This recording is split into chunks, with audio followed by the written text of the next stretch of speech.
بسم الله الرحمن الرحيم. الحمد لله رب العالمين، والصلاة والسلام على أشرف الخلائق أجمعين، سيدنا وسيد الأولين والآخرين، حبيبنا وحبيب إله العالمين، إمام المرسلين وخاتم النبيين، أبي القاسم المصطفى محمد. اللهم صل على محمد وآل محمد وعلى أهل بيته الطيبين الطاهرين الهداة المهديين المعصومين المظلومين، واللعنة الدائمة على أعداء الحق والدين. أما بعد، فقد قال الله تعالى عز اسمه في محكم كتابه ومتقن خطابه: بسم الله الرحمن الرحيم. ألم تر كيف ضرب الله مثلا كلمة طيبة كشجرة طيبة أصلها ثابت وفرعها في السماء تؤتي أكلها كل حين بإذن ربها ويضرب الله الأمثال للناس لعلهم يتذكرون. صدق الله العلي العظيم. اللهم صل على محمد وآل محمد. ایک اور بلندر صلوات پڑھنے محمد. اللهم صل على محمد وآل محمد. ماہ عزا کا انتظار رہتا ہے اہل دل کو، مگر کس تیزی کے ساتھ، کس سرعت کے ساتھ یہ ایام عزا گزر گئے، اور آج اس منبر پر اس سلسلے کی یہ آخری مجلس ہے۔ سن 61 ہجری میں 9 محرم تک ہی حسین کی مجلس بھی سجی ہوئی تھی۔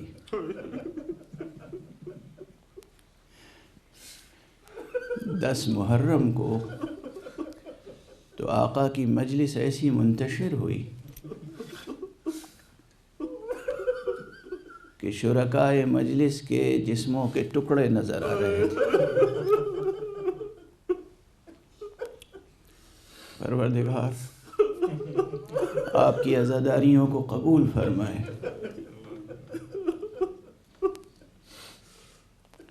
اور آپ کو کسی غم میں نہ رلائے سوائے غم اہل بیت کے۔ ہاں، آپ کے شانوں پر بڑی ذمہ داریاں ہیں۔ حسین سے عہد وفا نبھانا ہے۔ ائمہ اہل بیت علیہم الصلاۃ والسلام نے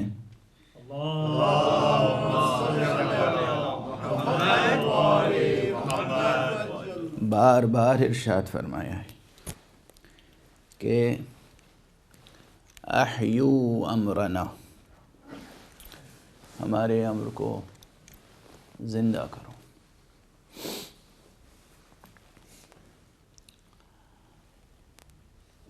پوچھا گیا معصوم سے کہ احیو امرنا سے مراد کیا ہے، کس طرح ہم آپ کے امر کو زندہ کریں؟ مختلف مواقع پر معصوم نے مختلف آداب، مختلف اصول، مختلف طریقے تعلیم فرمائے، لیکن ان طریقوں میں سے ایک طریقہ یہی ہے مجالس کا انعقاد۔ فرمایا اپنے گھروں میں اپنے چند احباب کو جمع کر لیا کرو اور ہمارا تذکرہ کیا کرو۔ یہ بھی احیاء امر آل محمد کا ایک طریقہ ہے.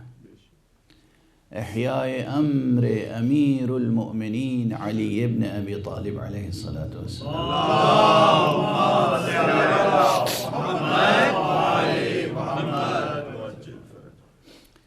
اس وقت کرۂ ارض پر شمال سے جنوب تک، شرق سے غرب تک ایک بے سر و سامانی کا عالم ہے. یہ جو عالمی وبا پریشان کن بنی ہوئی ہے. بہت سے حضرات اس وبا کی آڑ میں بھی اپنے نفوس کا تزکیہ نہیں کر رہے ہیں، سیاستیں کر رہے ہیں. خدا را عبرت پکڑیں، اللہ سے اور اللہ والوں سے رشتہ اخلاص برقرار کریں. خدا ہے، اللہ ایک زندہ حقیقت ہے. آخرت، روز آخرت ایک نہایت روشن اور تابناک روز ہے. ایسا تابناک جس دن کسی کا کوئی سیاہ داغ چھپنے والا نہیں ہے.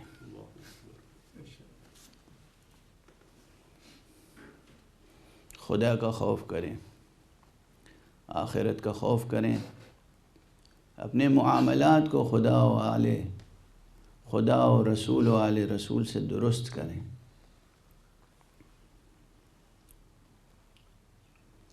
اور قیامت کبریٰ سے پہلے قیامت صغریٰ بھی تو ہونی ہے.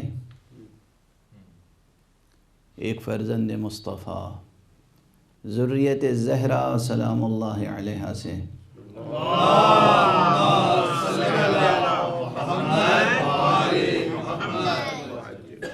ہونے والا ایک امام برحق، مہدی برحق آنے والا ہے، آ کر رہے گا. اس کو بھی تو منہ دکھانا ہے، یا صرف سیاستیں کرنی ہیں؟ پتھر کے ٹکڑوں پر اپنے قد کو بلند نہ کریں، خاک کے تودوں پر اپنے قدوں کو بلند نہ کریں. اپنی قامتوں کو نمازہائے مودت کی اقامتوں سے بلند کریں. نماز مودت، روزہ عشق،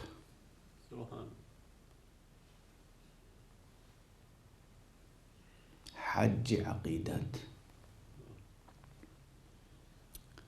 رسوم اعضاء کو رسموں کی طرح ادا نہ کریں، حقیقی فرائض کی طرح ادا کریں.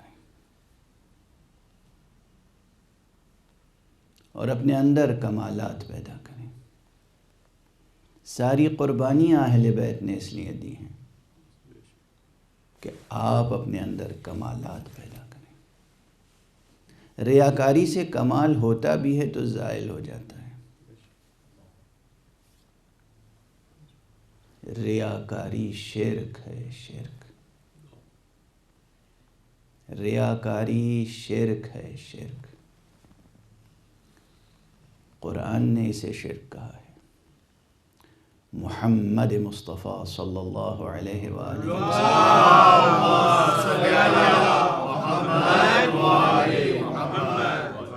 اسے شرک کہا ہے. سب سے بڑا شرک ریاکاری ہے. ریاکاری یعنی نفس پرستی. حق پرستی کے لیے پیدا کیے گئے ہیں ہم، نفس پرستی کے لیے نہیں.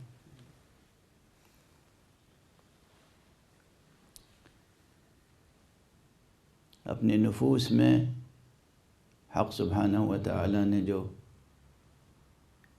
ہمارے اور آپ کے نفوس میں کمالات کی تخم ریزی کی ہے، ان کمالات کو، ان میں سے ہر کمال ایک شجر بارور، ایک شجر سایہ دار بن سکتا ہے.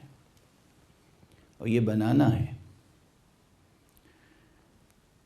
زمین زیست کو آل محمد نے اپنے لہو سے اسی لیے سینچا ہے تاکہ یہ کمالات کے بیج پروان چڑھیں اور کمالات کے آسمان وجود میں آئیں، عرش وجود میں آئیں، افلاک وجود میں آئیں، یہ شجر بارور اور شجر سایہ دار بنے، ایسا شجر بارور جس سے دنیا کی تمام تشنہ اور گرسنہ روحیں اپنے لیے سیرابی کا سامان کریں، اور ایسا شجر سایہ دار کہ ہر بے سایہ اور پریشان انسان اس کے نیچے اطمینان کی سانس لے سکے۔ یہ آپ کی ذمہ داری ہے۔ آپ کا وجود بہت قیمتی ہے، بہت بابرکت ہے، بہت قیمتی ہے، بہت بابرکت ہے، لیکن اس کی تمام قدر و قیمت وابستہ ہے سچے یقین اور سچے عمل کے ساتھ۔ ایک صلوات پڑھ دیجئے محمد علیہ اللہم صلی علی محمد وآل محمد۔ سچا یقین اور سچا عمل۔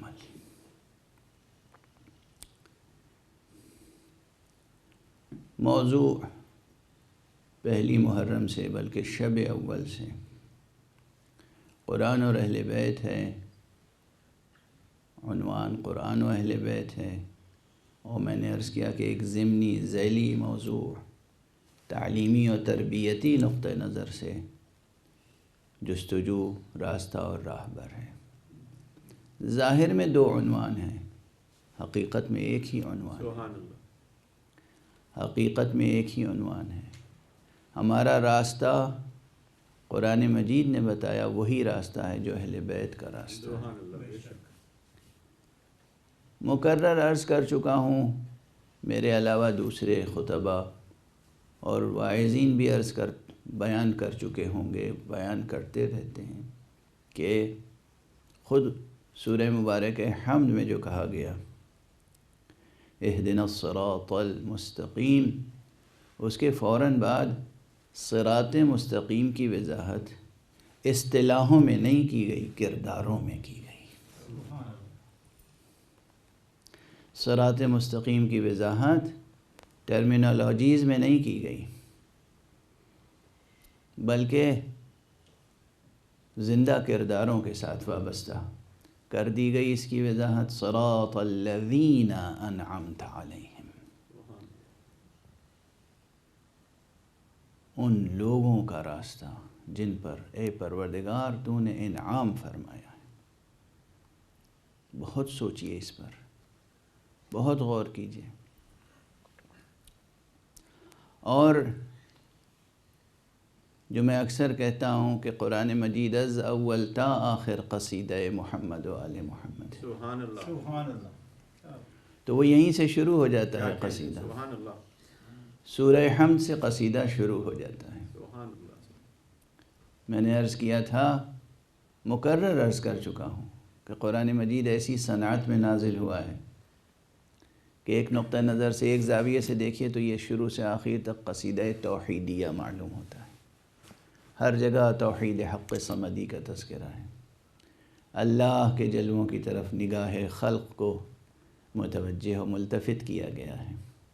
بسم اللہ الرحمن الرحیم، الحمد للہ رب العالمین، الرحمن الرحیم، مالک یوم الدین۔ یہ سب حق سبحانہ و تعالیٰ اور اس کی وحدانیت اور توحید کا تذکرہ ہے، لیکن دوسرے نقطہ نظر سے، دوسرے زاویے سے اگر اسے ملاحظہ فرمائیں قرآن مجید کو، تو شروع سے آخر تک نعت و منقبت کا قصیدہ ہے۔ ہر جگہ مصطفیٰ صلی اللہ علیہ وآلہ وسلم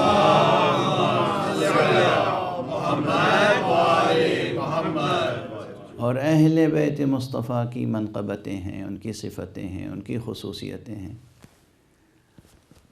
ہاں، ہر چیز کا موقع ہوتا ہے، محل ہوتا ہے، ایک مناسبت ہوتی ہے۔ قرآن مجید سے اہل بیت اطہار علیہم السلام کے فضائل اب تک جتنے بیان کیے جا چکے ہیں مجموعی طور پر، اس سے کہیں زیادہ اور ابھی اس میں پوشیدہ ہیں۔ مگر اس کے لیے اہل چاہیے، موقع چاہیے مناسب۔ یقین کیجئے کہ قرآن مجید سے متعلق جو علوم ہیں، علوم القرآن، اس پر بہت کم کام ہوا، اور اہل بیت مصطفیٰ علیہم الصلاۃ والسلام سے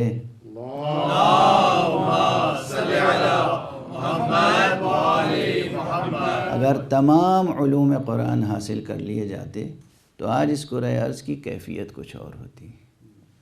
آج حقیقتاً یہ کرۂ ارض مرکز ہوتا، سورج اس کا طواف کر رہا ہوتا، لیکن لوگوں نے استفادہ نہیں کیا قرآن اور اہل قرآن سے۔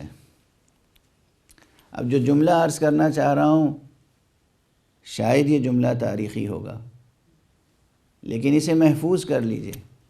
یہ فقیر بھی بعض وہ اصول اور قوانین اور وہ بعض علوم جو خاص اہل بیت اطہار علیہم الصلاۃ والسلام سے متعلق ہیں، ان سے استفادہ کرتے ہوئے، کسب فیض کرتے ہوئے، نہ صرف یہ کہ چہاردہ معصومین علیہم الصلاۃ والسلام کے اجمالی فضائل قرآن مجید سے گزارش کر سکتا ہے، بلکہ ان کے اسماء ترتیب کے ساتھ قرآن سے استنباط ہو سکتے ہیں۔ سبحان اللہ، سبحان اللہ۔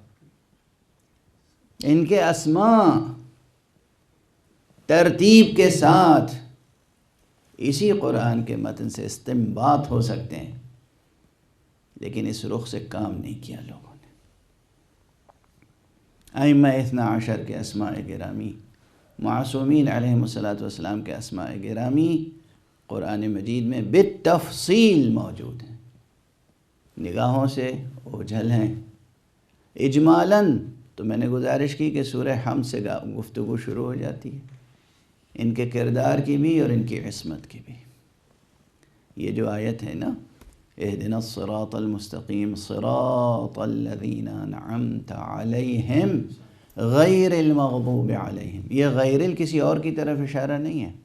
اہل فن جانتے ہیں کہ یہ انہی کی صفت بیان ہو رہی ہے، یہ وہ ہیں جن پر حق کا انعام ہے، اور یہی وہ ہیں کہ جو غیر مغضوب علیہم ہیں، یعنی کہ ان سے نیکیاں ہی وجود میں آئیں، کہیں کوئی خطا وجود میں نہیں آئی، یعنی یہ معصوم ہیں۔ یعنی دعا یہ کی جا رہی ہے کہ پروردگار ہمیں اس راستے کی طرف ہدایت فرما جو معصوموں کا راستہ۔ ایک صلوات پڑھ دیجئے محمد۔ اللہم صلی علی محمد وآل محمد۔ قرآن کا اپنا اسلوب بیان ہے، قرآن کا اپنا اسلوب بیان ہے جو ہر سطح ذہنی کی تسکین و تشفی کے لیے کافی ہے۔ جو جس سطح ذہنی پر ہے قرآن اس سے اسی سطح ذہنی پر خطاب کرتا ہے۔ اور بحیثیت مجموعی سرکار رسالت مآب صلی اللہ علیہ وآلہ وسلم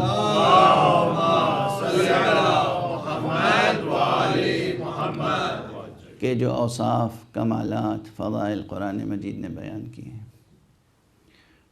مشہور آیتیں سب کو یاد ہوں گی۔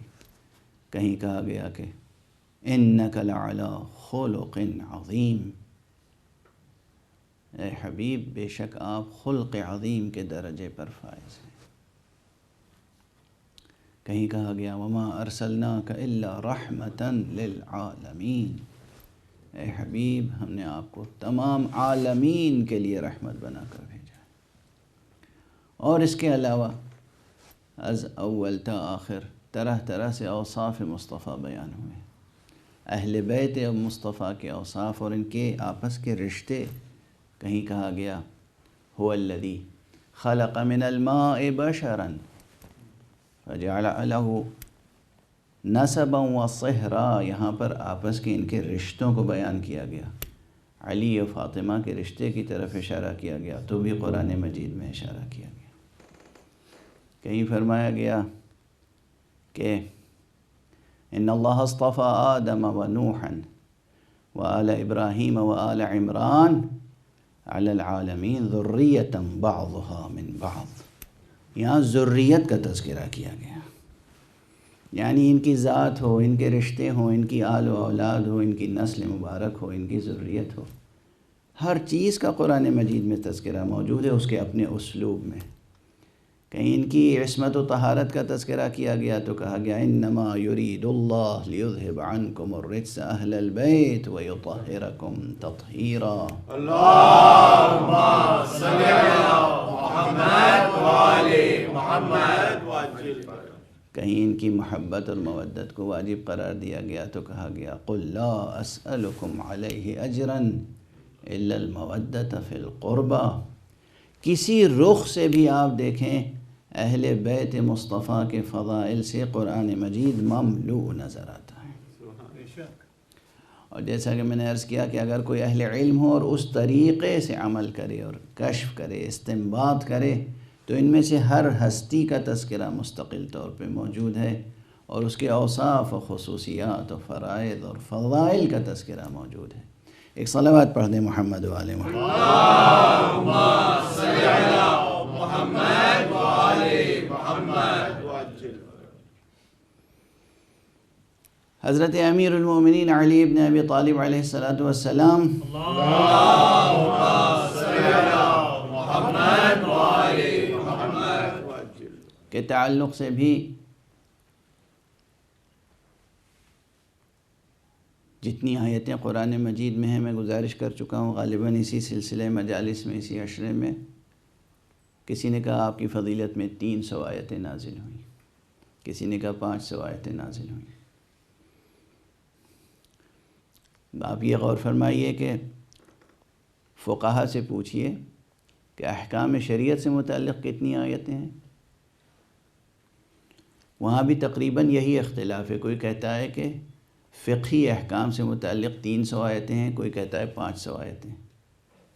500 آیتیں احکام سے متعلق اور 500 آیتیں فضائل علی سے متعلق۔ اب اندازہ ہوا کہ امیر المومنین علی ابن ابی طالب علیہ السلام کا وزن کتنا ہے، حالانکہ فضائل سے متعلق آیتیں اس سے بھی زیادہ ہیں، لیکن فقہا مجتہدین کہتے ہیں یہ 6666 آیتوں میں سے تقریباً 500 آیتیں، تقریباً کم و بیش تقریباً 500 آیتیں آیات احکام ہیں۔ تو آیات فضائل کتنی ہیں؟ اتنی ہی یا اس سے زیادہ؟ اب اندازہ ہوا کہ وزن ولایت کیا ہے۔ سبحان اللہ۔ امیر المومنین علی ابن ابی طالب علیہ السلام اللہم صلی علی محمد وآل محمد وعجل۔ کہ ناموں کا بھی اگر استنباط کیجئے قرآن مجید سے تو یہ نام بھی تقریباً 500 سے زائد نام ہے۔ یہ کوئی مبالغہ نہیں ہے، یہ کوئی مذہب پرستانہ اور مسلک پرستانہ بیان نہیں ہے۔ سچائی یہ ہے، حقیقت یہ ہے کہ آدم سے لے کر خاتم تک کسی نبی کا صحیفہ ذکر علی سے خالی نہیں ہے۔ ہر صحیفے میں نام مبارک امیر المومنین اس زبان کے رعایت سے موجود ہے، اور قرآن مجید میں بکثرت موجود ہے۔ القاب، کنایات اور فضائل و مناقب، اور یہی خصوصیت حضرت سید الشہداء ابو عبداللہ الحسین علیہ السلام کی ہے۔ اللہم صلی علی محمد وآل محمد وعجل۔ تمام انبیاء کے صحیفوں میں ذکر کربلا اور ذکر حسین موجود ہے۔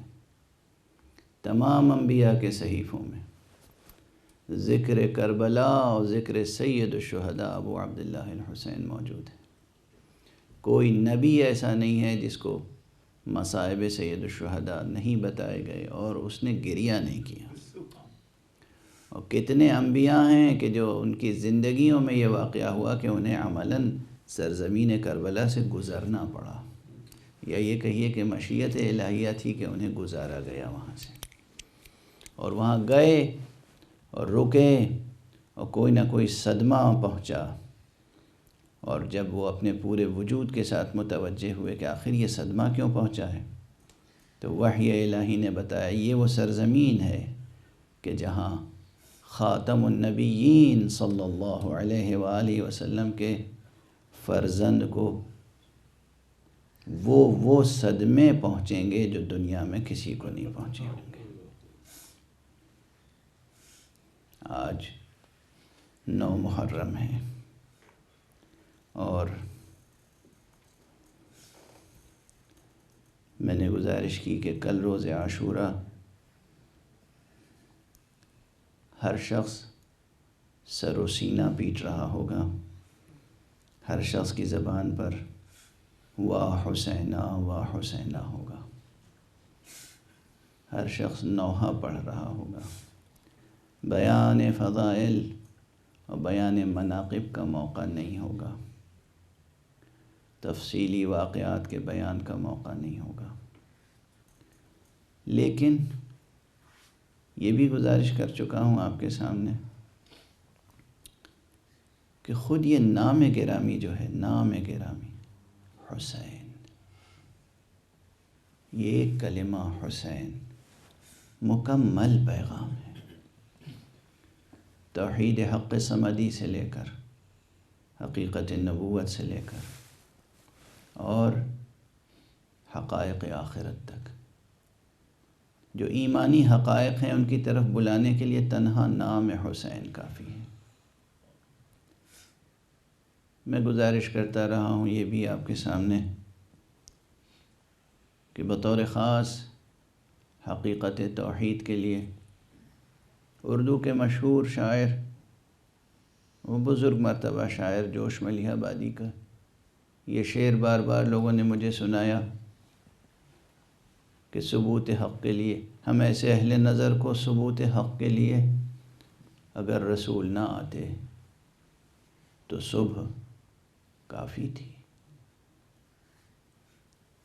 جب بار بار لوگوں نے یہ شعر سنایا تو میں نے گزارش کی کہ نہ مدرسے نہ مساجد، نہ فلسفہ نہ کلام، نہ مدرسے نہ مساجد، نہ مدرسے نہ مساجد، نہ فلسفہ نہ کلام، ثبوت حق کے لیے بس حسین کافی ہے، ثبوت حق کے لیے بس حسین کافی ہے۔ ہاں ضرور اسی شاعر نے، جوش ملیح آبادی ہی نے، وہ عظیم الشان بند بھی کہا ہے جس میں یہ مصرع آتا ہے کہ سجدوں سے کھینچتا ہے جو مسجود کی طرف، تنہا جو ایک اشارہ ہے معبود کی طرف۔ ہاں آقا حسین، حسین کا نام نامی، اسم گرامی تنہا دلیل ہے، کافی ہے حقیقت توحید کی طرف بلانے کے لیے بھی، خدا کو علمی اور عملی ہر اعتبار سے سمجھانے کے لیے نام حسین کافی ہے، قربانی سید الشہداء کافی ہے۔ اور یہ کیا کوئی کم فضیلت ہے؟ سید الشہداء کے لیے کیا یہ کوئی کم فضیلت ہے کہ آپ کا نام نامی، آپ کا اسم گرامی کافی ہے اللہ کی حقیقت کو سمجھانے کے لیے، یعنی وہ حقیقت جسے سمجھانے کے لیے دنیا کے تمام حکماء، فلاسفہ، دانشمند، دانشور عاجز رہ جاتے ہیں، اس حقیقت کو سمجھانے کے لیے حسین کا ایک نام کافی ہو جاتا ہے۔ کیا فضیلت ہے، کیا منقبت ہے۔ اور حقیقت توحید کے بعد بشریت کو بیدار کرنے کے لیے بھی حضرت آدم علی نبینا وعلیہ السلام سے لے کر حضرت عیسیٰ علی نبینا وعلیہ السلام تک تمام انبیاء نے ریاضتیں کی، تمام انبیاء نے محنتیں کی، مشقتیں اٹھائیں انسان کی تربیت کے لیے، انسان کو انسان بنانے کے لیے، انسان کو اس کے کمالات سے آشنا کرنے کے لیے، انسان کے دل و ذہن کی تطہیر اور تنویر کے لیے، تاکہ منور ہو جائے یہ ذہن، یہ دل منور ہو جائیں، یہ ذہن منور ہو جائیں، روشن ہو جائیں۔ ضمیر روشن ہو جائے۔ ہر نبی نے محنت کی ہے، ہر نبی نے محنت کی، لیکن پھر بھی آقا حسین کا کارنامہ کچھ ایسا ہے کہ جس کے متعلق مجھے یہ 2 مصرے مرحوم و مغفور جناب سہیل آفندی کے بہت اچھے لگتے ہیں، جہاں انہوں نے فرمایا ہے کہ انسان کے جگانے کو جب بیت گئیں صدیاں، انسان کے جگانے کو جب بیت گئیں صدیاں، شبیر نے فرمایا یہ کام ہے دن بھر کا۔ انسان کے جگانے کو جب بیت گئیں صدیاں، شبیر نے فرمایا یہ کام ہے دن بھر کا۔ ایک دن میں وجود باری پر، صداقت مصطفیٰ پر، حقیقت آخرت پر اتنی روشن دلیلیں قائم کر دی ہیں حسین نے، جسے قیامت تک اب کوئی بھی دھندلا نہیں سکتا۔ حسین کی قائم کردہ کسی ایک دلیل کا جواب نہیں لا سکتا، حسین کی قائم کردہ کسی ایک دلیل کو کوئی جھٹلا نہیں سکتا۔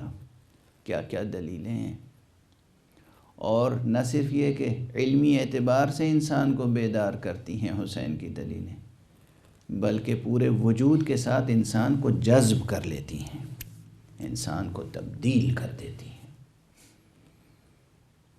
مجھے پھر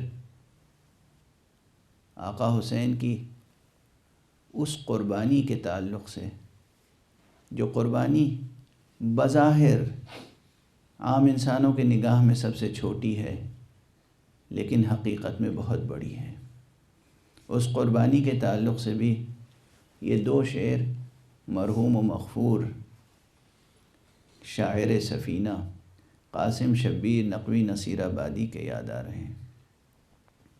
یہ 2 مصرے قاسم شبیر نقوی نصیر آبادی نے کہا تھا، حشر تک سوچ، حشر تک سوچ عدل انسانی، صرف اصغر کا خون بہا کیا ہے۔ حشر تک سوچ عدل انسانی، صرف اصغر کا خون بہا کیا ہے۔ میں سمجھتا ہوں یہ بہت بڑا شعر ہے، بہت بڑا شعر ہے۔ ہاں، آج اس منبر سے 2 شہادتیں بیان ہوتی ہیں، چونکہ کل مجلس نہیں ہوگی تو مجھے آج ہی کچھ اشارے شہادت عظمیٰ سے متعلق بھی کرنے ہیں، اور کچھ اشارے شہادت حضرت علی اصغر سے متعلق بھی کرنے ہیں۔ علی اصغر، حسین کا شیر خوار بچہ، یہ بچہ بھی مدینے ہی سے شہادت کے لیے تیار ہو کے آیا ہے۔ اگر یاد ہو آپ حضرات کو تو میں نے علامہ دربندی کے حوالے سے یہ روایت نقل کی تھی کہ جب مدینے سے چلا ہے کارواں تو آقا حسین اپنی ایک بچی کو، بیمار بچی کو مدینے میں چھوڑ کے چلے تھے، اور جب کارواں ذرا آگے بڑھا اور یہ بچی رخصت آخر کے لیے اپنے گھر سے باہر قدم نکال کے لڑکھڑاتی ہوئی آگے بڑھی تو آقا حسین نے پھر اپنے قافلے کو روکا، کارواں کو روکا اور کہا کہ بچی کو اجازت دو، قریب آ جائے، سب سے رخصت ہو لے۔ جناب فاطمہ صغریٰ تشریف لائی، ایک ایک سے ملاقات کی، ایک ایک سے خدا حافظی کی۔ جب جناب بی بی رباب کے پاس آئی ہیں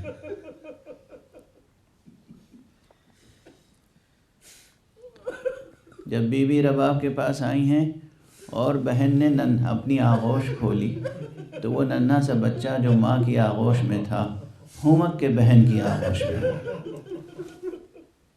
ہومک کے بہن کی آغوش میں آ گیا، اور اس کے بعد بہت کوشش کی ماں نے، پھوپھی نے، بڑی بہن نے کہ دوبارہ صغرا کی گود سے ماں کی گود میں آ جائے، مگر یہ بچہ تیار نہ ہوتا تھا۔ کہتے ہیں ایک مرتبہ آقا امام ابو عبداللہ الحسین آگے بڑھے، بچے کے کانوں میں کچھ کہا اور بس بچہ ہمک کے باپ کی آغوش میں آ گیا۔ یقیناً آقا نے یہی فرمایا ہوگا کہ بیٹا تمہارا نام محضر شہادت پر موجود، تم بہن کے پاس رہ جاؤ گے تو کربلا میں یہ شہادت کی تکمیل کون کرے گا؟ اس لیے میں گزارش کر رہا ہوں کہ یہ شیر خوار بچہ بھی قربان ہونے کے لیے تیار ہو کے مدینے سے آیا تھا۔ اور روز عاشورہ بھی کیفیت کیا ہوئی؟ مورخین لکھتے ہیں، یہاں پر روایتوں کا ایک سلسلہ ہے، مختلف متعدد روایتیں ہیں، لیکن ایک روایت ان میں سے یہ ہے کہ آقا حسین ایک مرتبہ سب سے رخصت ہو کے میدان میں گئے، اور جب آپ نے فرمایا حل من ناصر ینصرنا، کیا کوئی ہے مدد کرنے والا جو ہماری مدد کرے؟ حل من مغیث یغیثنا، کیا کوئی فریاد رس ہے جو ہماری فریاد پر لبیک کہے؟ یقیناً یہ اتمام حجت کے لیے تھا، یہ اتمام حجت کے لیے تھا۔ آقا سید الشہداء نے جب یہ آواز بلند کی تو وہ بچہ جو تقریباً غشی کی کیفیت میں گہوارے میں پڑا ہوا تھا، ہمک کے اس نے خود کو گہوارے سے زمین پر گرا دیا۔ کربلا میں خیام حسینی سے بیویوں کے رونے کی صدا بلند ہوئی، اتنی بلند ہوئی کہ آقا حسین تک پہنچی۔ حسین پلٹ کے پھر آئے، ابھی حسین زندہ ہے، یہ رونے کا کیا سبب؟ جناب بی بی زینب کبریٰ نے فرمایا، بھیا وہ بچہ تمہارا شیر خوار بچہ جسے 3 دن سے ماں کا دودھ بھی نہیں ملا ہے، یہ بچہ غشی کی کیفیت میں گہوارے میں پڑا ہوا تھا، جیسے ہی تمہاری آواز استغاثہ سنی ہے بچہ تڑپ گیا ہے، بیدار ہو گیا، اس نے خود کو جھولے سے گرا دیا ہے۔ آقا حسین نے کہا، اللہ میرے بچے کو میرے پاس لے آؤ، بچے کو میرے پاس لے آؤ، میری آغوش میں دے دو۔ بچے کو لیا، دامن عبا سے سایہ کیا، میدان کی طرف گئے اور وہ یادگار جملے ارشاد فرمائے کہ دیکھو اگر تمہاری نگاہ میں گنہگار ہوں تو یہ شیر خوار بچہ تو دنیا کے کسی قانون میں گنہگار نہیں، یہ بچہ پیاسا ہے، اسے پانی پلا دو۔ یہ سب آقا حسین کی طرف سے اتمام حجت ہے، یہ سب اتمام حجت ہے، یہ سب اتمام حجت ہے۔ اور ورنہ آقا انسان کامل ہیں، صاحب اذن الہی ہیں، صاحب اعجاز ہیں حسین، صاحب اعجاز ہیں حسین، ملک و ملکوت پر ولایت رکھتے ہیں حسین، مگر یہ اتمام حجت ہے۔ اور یہی نہیں، آپ نے 2 ایسے اعمال انجام دیے ہیں جو بجائے خود اعجاز کی شان رکھتے ہیں۔ ایک مرتبہ بچے کو زمین پر لٹاتے ہوئے کہا، اگر تم سمجھتے ہو کہ بچے کے بہانے سے پانی لے کر میں اپنی پیاس بجھاؤں گا تو یہ جلتی ریت پر بڑھا ہوا ہے بچہ، آؤ تم اپنے ہاتھوں سے اس بچے کی پیاس بجھا دو۔ لیکن باپ کا دل تھا، زمین پر رکھا اور فوراً اٹھا لیا، اس لیے کہ ریت گرم تھی، کربلا کی ریت گرم تھی، جل رہی تھی زمین۔ حسین دیر تک برداشت نہیں کر سکتے تھے کہ بچہ جلتی ہوئی زمین پر پڑا رہے، اٹھایا اور پھر گود میں اٹھانے کے بعد اس بچے سے خطاب کیا، بیٹے تم حجت خدا کے فرزند ہو، اپنی پیاس کا خود ہی اعلان کر دو۔ کہتے ہیں بچے نے سوکھی ہوئی زبان اپنے ہونٹوں پہ پھرائی اور اپنا چہرہ لشکر کی طرف پھرایا، اس طرح پھرایا کہ لشکر منقلب ہونے لگا، لشکر میں تلاطم پیدا ہو گیا۔ عمر سعد کو لگتا تھا کہ کوئی آگے بڑھ کے بچے کو پانی پلا دے گا۔ آپس میں سپاہی ایک دوسرے کو دیکھ رہے تھے کہ آقا حسین کے اس کلام کو قطع کرنے کے لیے عمر سعد نے اپنے لشکر کے مشہور تیر انداز حرملہ کو خطاب کیا کہ اقطع کلام الحسین، حسین کے کلام کو قطع کر دے۔ اس نے سہ شعبہ تیر سے گلو اصغر کا نشانہ لیا اور ایک مرتبہ وہ ستم ٹوٹا ہے کربلا میں کہ آقا حسین کی آغوش میں بچہ ہے، سنسناتا ہوا تیر آیا اور اس نے اصغر کا گلا چھیدتے ہوئے بازوئے حسین کو بھی زخمی کیا، اور بچے نے کہتے ہیں مسکرا کے اپنے ہاتھوں کو بابا کے گلے میں ڈال دیا۔ کیا پر ہیبت، کیا پر ہیبت، کیا پر ہیبت، پر جلال و پر جمال مرقع ہے۔ بچہ ہے، گلے سے لہو بہہ رہا ہے اور سوکھے ہوئے ہونٹوں پر عجیب تبسم ہے، جیسے بچے نے اپنے تبسم سے بابا کے حزن و الم کو کم کرنے کی کوشش کی ہو۔ اجرکم علی اللہ۔ کربلا کی تاریخ میں کیا کیا مرقع ہیں، کتاب کربلا میں کیا کیا مرقع ہیں۔ اس کے بعد آپ سنتے رہتے ہیں وہ جملے، اور کل روز عاشورہ ہے، آپ عمل عاشورہ کریں گے، امام کی تأسی کریں گے۔ یہی وہ موقع ہے جب امام اس بچے کو لے کر خیام کی طرف جب آ رہے ہیں تو بس آ نہیں گئے، کہتے ہیں 7 مرتبہ خیمے کی طرف بڑھے، 7 مرتبہ پیچھے ہٹے اور کہتے جاتے تھے انا للہ و انا الیہ راجعون رضا بقضائہ و تسلیما لامرہ، انا للہ و انا الیہ راجعون رضا بقضائہ و تسلیما لامرہ، انا للہ و انا الیہ راجعون رضا بقضائہ و تسلیما لامرہ۔ حسین علیہ السلام کے اس عمل کے تعلق سے یہ جملہ ہمارے بزرگ خطبہ کہا کرتے تھے کہ حسین جیسا صابر بھی اس مصیبت کو دیکھ کر متردد ہو گیا، مضطرب ہو گیا، سوچتا تھا کیسے لے جائیں اب اس بچے کو ماں کے قریب۔ مگر میں دوسرے انداز سے دیکھتا ہوں، میں سمجھتا ہوں کہ حسین ناز فرما رہے تھے اور گویا کہہ رہے تھے، آگے بڑھتے تھے اور پیچھے ہٹتے تھے اور کہہ رہے تھے اپنی زبان حال سے، اے چرخ ستمگار دیکھ حسین کے پائے ثبات و استقلال کو دیکھ، دیکھ حسین کی قوت کو دیکھ، حسین کے صبر کو دیکھ۔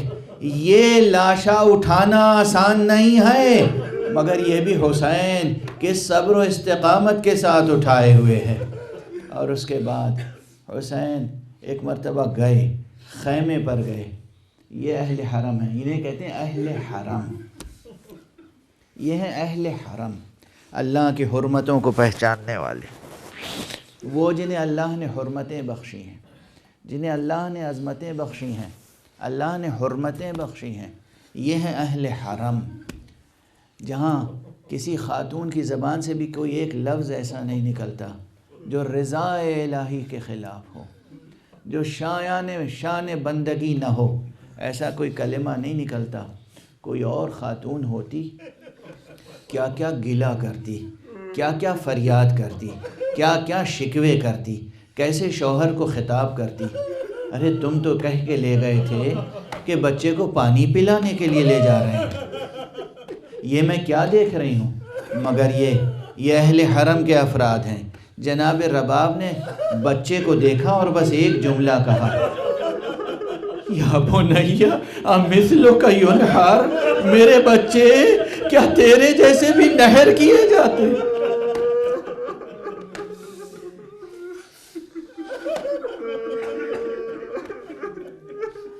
اور بس آخری دیدار بچے کا کرا دیا آقا نے، اور اب لے کر پشت خیمہ پر آئے، اس بچے کو پشت خیمہ پر لے کر آئے اور اپنی تلوار کی نیام سے ننھی سی قبر کھودی۔ میرے والد مرحوم یہ روایت اہل معرفت کی پڑھا کرتے تھے بڑی کیفیت کے ساتھ کہ یہ وہ موقع ہے کہ جب تلوار بھی روئی ہے.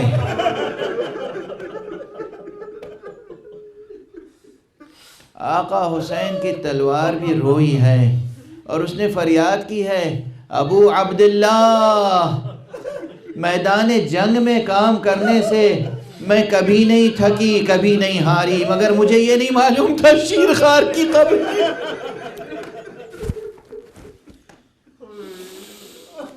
آقا نے ایک ننھی سی قبر بنائی بچے کو سپرد لحد کیا اور اس کے بعد نماز پڑھی ہے آقا.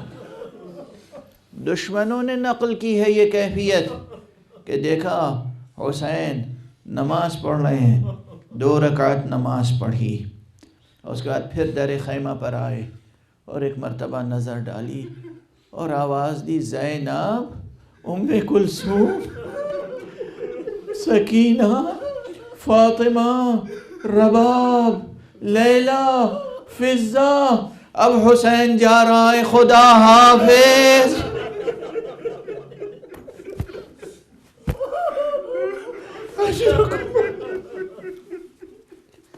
اجرکم علی اللہ. حسین جا رہا ہے خدا حسین جا رہا ہے خدا حافظ. آقا نے میدان کا رخ کیا مگر میدان کا رخ کرنے سے پہلے ہاں یہ مورخین نے بھی لکھا ہے ایک بڑا خیمہ حسین نے نصب کیا تھا جس میں تمام اصحاب کے لاشیں لا کے رکھ رہے تھے اور ایک خیمہ وہ تھا جس میں بنی ہاشم کے لاشیں رکھ رہے تھے. ایک مرتبہ اس خیمے میں گئے اور اصحاب کے لاشوں پہ نظر ڈالی اور پھر بلند آواز سے گریہ کیا اور خطاب کر کے کہا میرے شیرو تم اپنے فرائض ادا کر چکے دیکھو اب اس بوڑھے حسین کی جنگ دیکھنا ہو تو اٹھو. اب حسین جہاد آخر کے لیے جا رہا ہے. ہاں کلمات کی ترجمانی اپنی زبان میں کر رہا ہوں. اس کے بعد اس خیمے کی طرف دیکھا جہاں بنی ہاشم کے لاشیں تھے اور مورخین نے ارباب مقاتل نے لکھا ہے بعض شہداء کے نام لے کر خطاب کیا ہے اور اس سلسلے میں اس شہید کو بھی یاد کیا ہے جو واقع کربلا سے پہلے ہی حسین کی طرف سے شہید ہو گیا تھا. مسلم ابن عقیل کو یاد کیا, ہانی ابن عروہ کو یاد کیا, حبیب ابن مظاہر کو یاد کیا, مسلم ابن اوسجہ کو یاد کیا, عباس اور اکبر کو یاد کیا.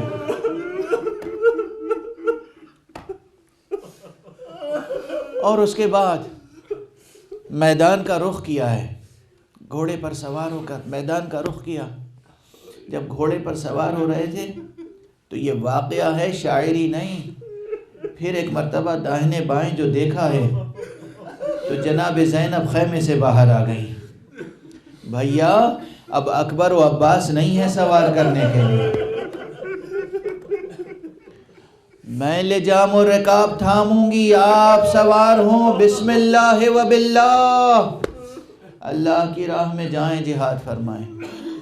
بی بی جناب زینب نے سوار کیا, حسین آگے بڑھے اور جب حسین آگے بڑھے بس اکثر اس سے زیادہ پھر دل میں طاقت نہیں رہتی بیان کرنے کی. آقا حسین کی شہادت بیان کرنے کی طاقت میرے دل میں نہیں رہتی, اس لیے بس اس روایت پہ اکثر گفتگو ختم کر دیتا ہوں. زینب نے سوار کیا, آقا آگے بڑھے, ام کلثوم زینب کے پیچھے تھیں در خیمہ پر. اب کہتے ہیں چھوٹی بہن کا بیان یہاں سے علامہ واعظ افغانی نے اپنی کشکول میں لکھا ہے. فرماتے ہیں کہ جناب ام کلثوم کہتی ہیں کہ میں نے دیکھا جیسے میری نگاہوں کے سامنے سے پردہ ہٹ گیا ہو اور میں نے دیکھا آقا حسین تنہا نہیں ہیں, بھیا تنہا نہیں ہے, گھوڑے پر حسین جا رہے ہیں اور گھوڑے کے پیچھے پیچھے 2 شخصیتیں ہیں جو تیز قدموں سے گویا دوڑ رہی ہیں اور کہہ رہی ہیں حسین الوداع, حسین الوداع. مجھ سے رہا نہ گیا, میں نے پوچھا آقا میرے بھیا حسین تم تنہا ہو یا کوئی اور بھی ہے؟ حسین نے ایک مرتبہ گھوڑے کو روکا، پلٹ کے کہا بہن جب اکبر کو رخصت کیا تھا، اکبر میری طرف سے قربان ہو رہا تھا تو اکبر آگے آگے تھے، میں پیچھے پیچھے تھا، اب میں جا رہا ہوں، نانا رسول اللہ ہے، بابا علی مرتضیٰ ہے، کہہ رہے مجھے خدا حافظ حسین، خدا حافظ حسین، خدا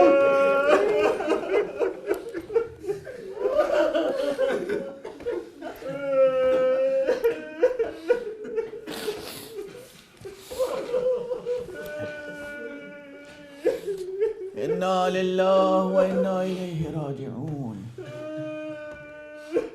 رضا بقضائه و تسلیما لامرہ۔ پروردگار معبود ہماری یہ عبادت ایسا قبول فرما، پروردگار ہمارے آنسوؤں کو زخم دل زہرا کا مرہم بنا دے، پروردگار اس کو رے عرض کو گناہوں سے پاک کر دے، پروردگار منتقم خون حسین وارث زہرا وارث مصطفیٰ کو اذن ظہور عطا فرما، پروردگار ہمارے سروں پر علماء اعلام کا سایہ برقرار رہے، معبود پروردگار فقیہ عصر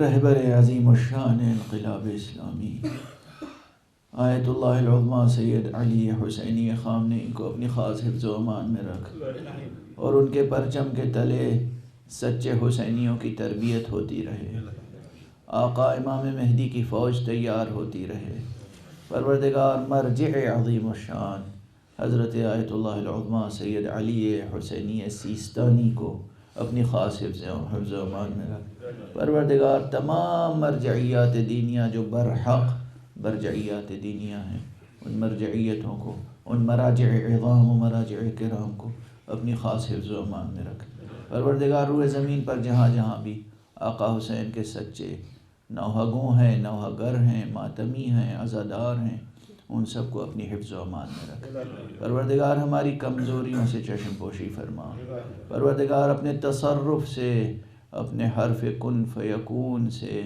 ہماری کمزوریوں کو دور فرما، پروردگار ہمیں اس قابل بنا دے کہ ہماری عزاداری کو معصوم قبول فرمائے، اس وبا کو دور فرما تاکہ جس شان و شکوہ کے ساتھ عزاداری ہوتی تھی اسی طرح ہو، پروردگار یہ عزاداری اس وقت تک کم نہ ہو جب تک کہ خون حسین کا ایک ایک قطرے کا انتقام آقا امام مہدی نہ لے لے، اور روز حشر بی بی زہرا خوش نہ ہو جائیں، پروردگار معبود اپنے ولی آخر کو اذن ظہور عطا فرما اور ان کے ہاتھوں سے اپنی رحمت و رافت و عدالت